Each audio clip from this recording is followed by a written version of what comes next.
آقا خیلی بچه‌ها میان سوال میپرسن که آقا برای چربی عضلات پشتمون چی کار کنیم؟ یکی از بهترین حرکتایی که بتونین چربی عضلات پشتتون با یه رژیم غذایی خیلی خوب بتونین بسوزونین دوچرخه است، ولی با دست.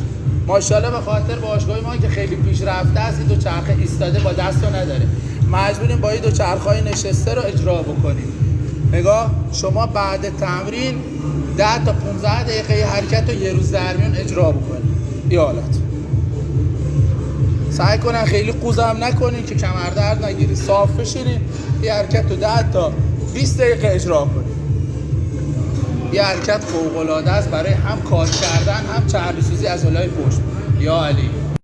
میریم برای امشب یه شام رژیمی برای بچه‌هایی که هر شب دارن یه شام تکراری میخورن، خسته کننده براشون شده دیگه، از اون غذا زده شدن.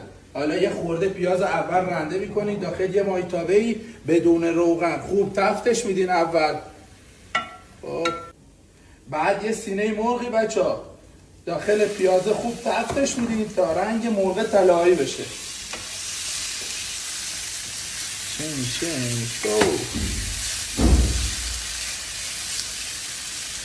دیگه مرغمون طلایی شده، یه قاشق رب، قبلش هم یه خورده ادویه و نمک و فلفل سیاه زدیم، یه خورده مرغ داخل رب تفت میدیم.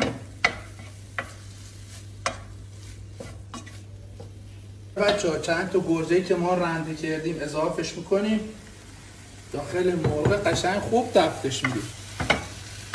بعد که تفت و سر میذاریم روش که دیگه خوب بپزه.